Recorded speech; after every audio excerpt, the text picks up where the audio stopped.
Multiple cloning site उन sites को कहा जाता है, वहां पर देखो क्या लिखा है PBr32 के अंदर, cloning site at multiple places लिखा है, मल्टीपल क्लोनिंग साइट नहीं लिखी है बेटा, अलग अलग जगहों पर क्लोन कर सकते थे। और मल्टीपल क्लोनिंग साइट में एक जगह है जिसमें पास पास में खूब सारी साइट्स हैं, ठीक है। अब दोस्तों इसके अंदर इस PUC के लिए जो होस्ट इस्तेमाल किया जाता है, होस्ट ई कोलाई जो इस्तेमाल किया जाता है, must be defective for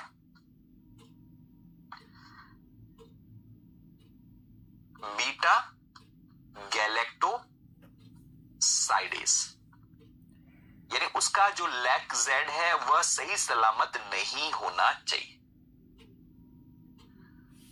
host है वह क्या बनाए, एक इस तरीके से इनएक्टिव बीटा गैलेक्टोसाइडेस बनाए, ऐसे ड्रॉ कर लेते हैं, इनएक्टिव बीटा गैलेक्टोसाइडेस बनाए। होस्ट कैसा बनाएगा, इनएक्टिव बीटा गैलेक्टोसाइडेस। और जो प्लाज्मिड है उस प्लाज्मिड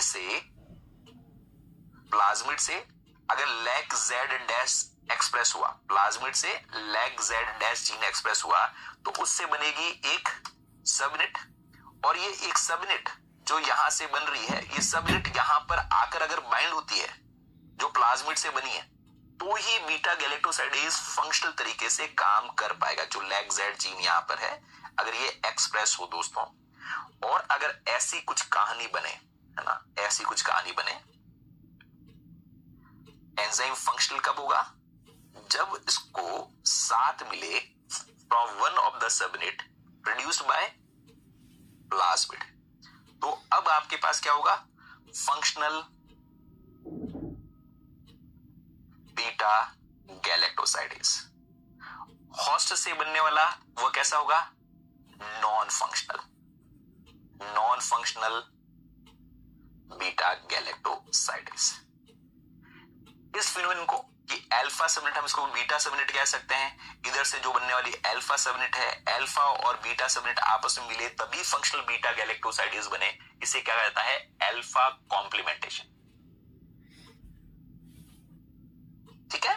तो अल्फा सबनेट यानी जो होस्ट दोस्तों, होस्ट के पास लैक जेड जीन होता है, जो होस्ट इस्तेमाल किया था उसका लैक जेड जीन में स्टार्टिंग के एंड टर्मिनल में कुछ डिलीशन है, इस वजह से एंजाइम सही ढंग से काम नहीं कर पाता। पर जो एंड टर्मिनल में जहां पर गड़बड़ वाला हिस्सा है, अगर वह हमारे PUC क्लोनिंग व्हीकल से बन जाए तो थोड़ा हिस्सा एंजाइम का यहां से बन गया, थोड़ा हिस्सा यहां से बन गया, दोनों साथ मिल गए तो फंक्शनल बीटा गैलेक्टोसाइडेस बनेगा। इसे क्या कहते हैं, अल्फा कॉम्प्लीमेंटेशन। हमें कैसे पता चलेगा फंक्शनल बीटा गैलेक्टोसाइडेस बन रहा है नहीं बन रहा है, तो उसको पता करने का बहुत सिंपल सा तरीका है, आप क्या दो, एक सबस्ट्रेट के तौर पर दो एक्स गैल, और अगर फंक्शनल बीटा गैलेक्टोसाइडेस है तो एक्स गैल से कैसा कलर आएगा दोस्तों, ब्लू कलर आ जाएगा। तो अगर फंक्शनल बीटा गैलेक्टोसाइडेस है तो एक्स गैल देने पर कैसा कलर आएगा, ब्लू कलर। अगर फंक्शनल अल्फा बीटा गैलेक्टोसाइडेस ना बने तो फिर एक्स गैल देने के बाद भी ब्लू कलर प्रोड्यूस नहीं होगा।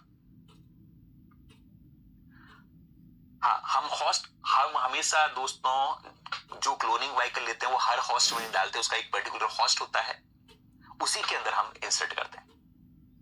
ओके, तो हम यहां पर क्या कह रहे हैं कि होस्ट अपने आप फंक्शनल बीटा गैलेक्टोसाइडेस नहीं बना सकता, यानी मैं अपने आप बीटा गैलेक्टोसाइडेस नहीं बना सकता। आपका साथ मिला तो आपने बीटा गैलेक्टोसाइडेस का एक टुकड़ा बनाया, मैंने बाकी का हिस्सा बनाया, दोनों चीजें मिली तो ही फंक्शनल बीटा गैलेक्टोसाइडेस बनेगा। मैं अकेला हूं या आप अकेले हो तो काम नहीं बन पाएगा। हाँ बिल्कुल साक्षी, वही फ्रेगमेंट बनेगा जो कि वहां पर डिफेक्टिव है। उसी होस्ट को लेंगे ना, ये तो हम ही लेना ना, होस्ट भी हमने तय करने वाले हैं, आर्टिफिशियल वेक्टर भी हम ही बना रहे हैं, होस्ट भी हम उसे चयन करेंगे जिसमें वह कमी है जो हम यहां से पूरी करने वाले हैं। चलो आगे बात करते हैं दोस्तों।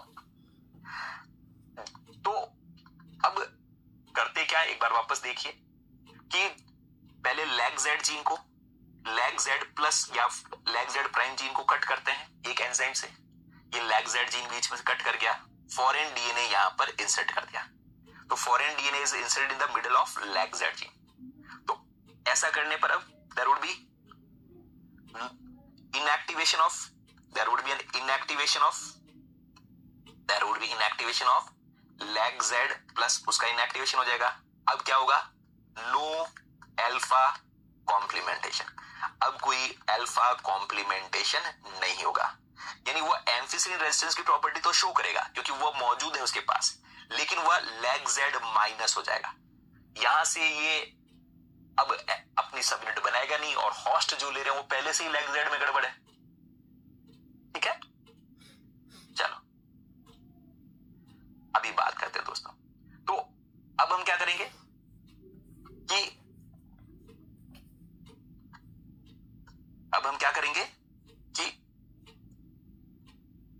इस तरीके के होस्ट को हम कहां पर पहुंचा देंगे, इस तरीके के वेक्टर को इंसर्ट करने के बाद इस तरह रिकॉम्बिनेंट प्लाज्मिड को हम कहां पर पहुंचाएंगे, होस्ट के अंदर पहुंचा देंगे, होस्ट तक पहुंचा देंगे। होस्ट तक कैसे पहुंचाएंगे, तो उसके लिए हम क्या कर सकते हैं, आर्टिफिशियल कॉम्पिटेंस जनरेट कर सकते हैं। आर्टिफिशियल कॉम्पिटेंस के लिए क्या कर सकते हैं दोस्तों, आर्टिफिशियल कॉम्पिटेंस जनरेट कर सकते हैं। और आर्टिफिशियल कॉम्पिटेंस के लिए क्या कर सकते हैं कि 4 डिग्री सेंटीग्रेड पर चुपचाप रखो आधे घंटे के लिए, 30 मिनट्स के लिए, ठीक है, चुपचाप, ताकि किसी बिल्कुल हलचल ना हो, सॉरी, है ना। आर्टिफिशियल कॉम्पिटेंस के लिए क्या कर सकते हैं, 4 डिग्री सेंटीग्रेड पर 30 मिनट के लिए रखो शांति से, ताकि सारे प्लाज्मिड्स के बाहर आकर चिपक जाए, सारे इसके पास चुपचाप आकर चिपक जाए, वो भी कैल्शियम क्लोराइड की प्रेजेंस में। किसकी प्रेजेंस में, कैल्शियम क्लोराइड की प्रेजेंस में, ताकि प्लाज्मिड सारे चुपचाप प्लाज्मा मेम्ब्रेन के ऊपर आकर चिपक जाए। उनको चिपकाने का काम कौन कराता है, उनको चिपकाने का काम करता है कैल्शियम आयन। सारे जैसे ना दीवार, बैक्टीरिया की पूरी दीवार है, दीवार के ऊपर सारे चिपक गए कौन, प्लाज्मिड्स बाहर की तरफ। सेल वॉल तो वैसे भी पोरस है, सेल वॉल में तो कोई प्रॉब्लम है नहीं, और हलचल नहीं होनी चाहिए, टेम्परेचर को कम करके। और चिपकाने का काम किसने किया, कैल्शियम पर पॉजिटिव चार्ज होता है, प्लाज्मा मेम्ब्रेन भी नेगेटिवली चार्ज, डीएनए भी नेगेटिवली चार्ज, तो नेगेटिव चार्ज डीएनए और नेगेटिव चार्ज प्लाज्मा मेम्ब्रेन के बीच में क्रॉस लिंक करने का काम किसने किया है, कैल्शियम आयन ने। ठीक है, फॉस्फोलिपिड्स के ऊपर नेगेटिव चार्ज होता है, फॉस्फेट ग्रुप की वजह से उसके ऊपर नेगेटिव चार्ज होता है, और डीएनए जो प्लाज्मिड है उसके ऊपर भी नेगेटिव चार्ज होता है, उसके ऊपर भी नेगेटिव चार्ज होता है। तो इनके बीच में दोस्ती कौन करा सकता है, इनके बीच में दोस्ती करा सकता है कैल्शियम आयन, क्योंकि कैल्शियम आयन के ऊपर कैसा चार्ज होता है, कैल्शियम आयन के ऊपर पॉजिटिव चार्ज होता है। ठीक है, तो इस तरीके से मेम्ब्रेन के फॉस्फोलिपिड के साथ कौन आकर धीरे धीरे चिपक रहे हैं, प्लाज्मिड चिपक रहे हैं। फिर अचानक कुछ जगहों से फ्लिप फ्लॉप, यानी इधर के प्लाज्मिड को, इधर के फॉस्फोलिपिड को अंदर लिया जाए, जो इधर बाहर का है उसको अचानक अंदर लेकर आ जाओ, तो ऊपर जो प्लाज्मिड चिपका हुआ है वो अंदर की तरफ आ जाएगा। उसके लिए हमें क्या देना पड़ेगा, हीट शॉक। हमें क्या देना पड़ेगा, हीट शॉक देना पड़ेगा। Suppose 37 degree centigrade for 30 second, 30 second के लिए अचानक टेम्परेचर 37 डिग्री कर दिया। अचानक टेम्परेचर 37 डिग्री करने पर अचानक भगदड़ बच जाएगी, कुछ फॉस्फोलिपिड जो बाहर की तरफ होंगे वह अंदर की तरफ आ जाएंगे, और फॉस्फोलिपिड के साथ क्या चिपका, प्लाज्मिड चिपका हुआ है, इसलिए प्लाज्मिड भी कहां पर आ जाएगा, साइटोसोल साइड में। फिर वापस नॉर्मल टेम्परेचर कर देंगे, उसके बाद टेम्परेचर क्या कर देंगे, 25 डिग्री सेंटीग्रेड कर देंगे, और फिर हम आगे क्लोनिंग, मतलब अब हम उन्हें डिवाइड कराएंगे।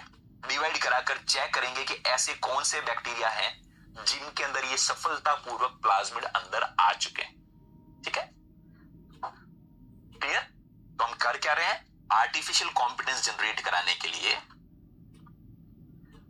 पहले बैक्टीरिया का जो सॉल्यूशन है, तेजी से ग्रोथ करने वाले बैक्टीरिया हैं, जो एक्सपोनेंशियल फेज में बैक्टीरिया हैं, यानी स्टेशनरी फेज के बैक्टीरिया नहीं लेना है, लैग फेज के बैक्टीरिया भी नहीं लेना, लॉग फेज वाले बैक्टीरिया लोगे जो तेजी से ग्रोथ कर रहे हैं, ताकि उनकी सेल वॉल पतली हो।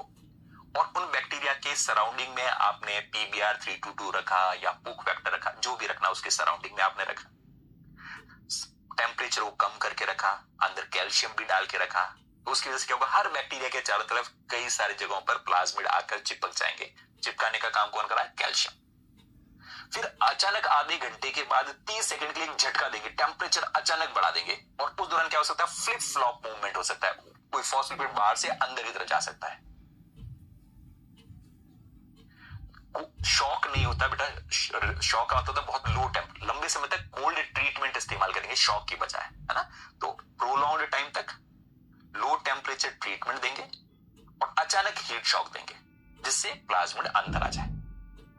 अब आया या नहीं वो पता कैसे करेंगे, कि अब हमारे पास 3 सिनेरियो हो सकता है, कि कुछ ने प्लाज्मिड बाहर की तरफ वापस, वही सिनेरियो हो सकता है कि किसी ने प्लाज्मिड को बाहर की तरफ से अपटेक ही नहीं किया, उसने अपटेक ही नहीं किया हो। दूसरा सिनेरियो ऐसा हो सकता है जिन्होंने अपटेक किया हो लेकिन उसके पास सीधा ये ऐसा प्लाज्मिड ही हो। और तीसरा सिनेरियो ऐसा हो सकता है जिन्होंने बाहर से अपटेक भी किया हो और ऐसा कंडीशन भी हो जिसके अंदर हमारा इंसर्ट भी मौजूद हो। तो हमारे काम के कौन से हैं, ये वाले हमारे काम के हैं। This is of our use. ये हमारे यूज के नहीं है, ये भी हमारे यूज के नहीं है। तो हमारे यूज वाले कौन से हैं, ट्रांसफॉर्म्ड और रिकॉम्बिनेंट। तो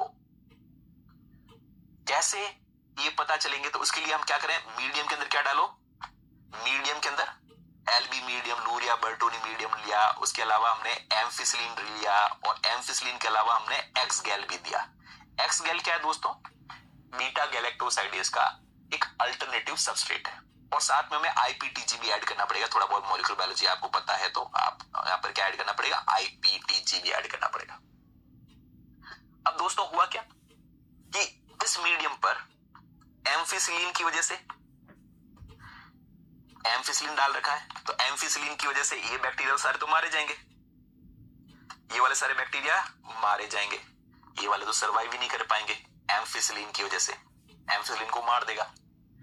पीछे सर्वाइव करेंगे आपके पास इस मीडियम पर only transformed bacteria, only transformed bacteria will survive. सिर्फ ट्रांसफॉर्म्ड बैक्टीरिया सर्वाइव करेंगे। अब ट्रांसफॉर्म्ड बैक्टीरिया तो वापस दो तरीके के हैं, ट्रांसफॉर्म्ड में नॉन रिकॉम्बिनेंट और ट्रांसफॉर्म्ड में रिकॉम्बिनेंट। ट्रांसफॉर्म्ड में ये क्या कहलाएंगे, ये कहलाएंगे नॉन रिकॉम्बिनेंट, और ट्रांसफॉर्म्ड में ये क्या कहलाएंगे, रिकॉम्बिनेंट। हमारे काम के तो रिकॉम्बिनेंट है, पता कैसे करें, तो जो ट्रांसफॉर्म्ड में दोस्तों जो रिकॉम्बिनेंट होंगे, जो क्या हम पहले मान लेते हैं, जो नॉन रिकॉम्बिनेंट होंगे, जो नॉन रिकॉम्बिनेंट होंगे ट्रांसफॉर्म्ड के अंदर, जो नॉन रिकॉम्बिनेंट होंगे उनमें क्या होगा, लैक जेड प्राइम एक्टिव होगा, और लैक जेड प्राइम एक्टिव है तो फिर फंक्शनल क्या बनेगा, फंक्शनल बीटा गैलेक्टोसाइडेज बनेगा। फंक्शनल बीटा गैलेक्टोसाइडेज बनेगा तो अल्फा कॉम्प्लीमेंटेशन होगा, यानी फंक्शनल बीटा गैलेक्टोसाइडेज किसकी वजह से बना, अल्फा कॉम्प्लीमेंटेशन की वजह से। उसकी वजह से एक्स गैल के ऊपर ये काम करेगा, और एक्स गैल के ऊपर काम करेगा तो कलर कॉलोनी कैसी आ जाएगी, ब्लू कलर की कॉलोनी। तो जो भी ब्लू कलर के बैक्टीरिया वो हमारे काम के नहीं है, वो हमारे काम के नहीं है, क्योंकि उनमें लैक जेड सही ढंग से काम, बीटा गैलेक्टोसाइडेज सही ढंग से काम कर रहा है, बीटा गैलेक्टोसाइडेज सही ढंग से काम कर रहा है, इसका मतलब वहां पर कॉम्प्लीमेंटेशन हो रहा है। तो ब्लू कलर वाले खुशी की बात नहीं है, जो भी ब्लू कलर वाले यहां पर दिखाई दे रहे हैं वो हमारे काम के नहीं है। So bacteria that has intact plasmid produces a beta galactosidase which cleaves X gal and makes the colonies blue. जबकि जो रिकॉम्बिनेंट है, जो दोस्तों रिकॉम्बिनेंट है,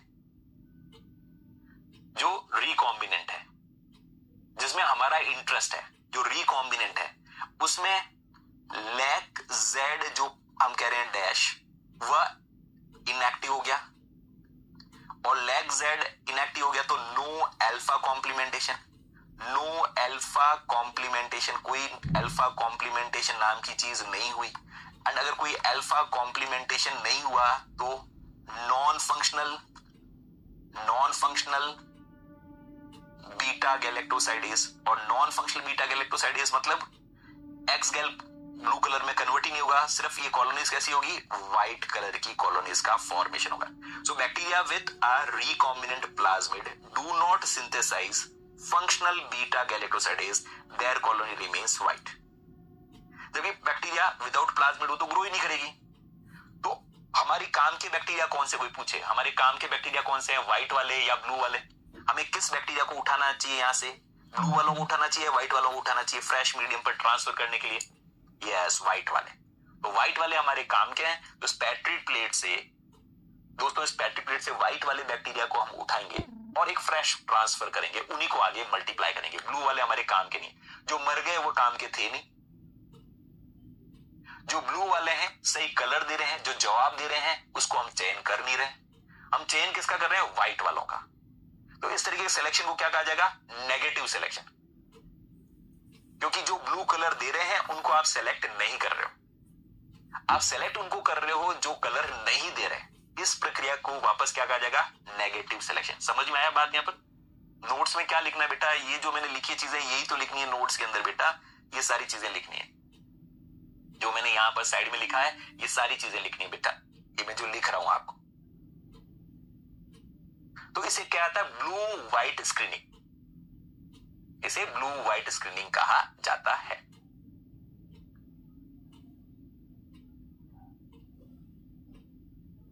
इसे ब्लू व्हाइट स्क्रीनिंग कहा जाता है।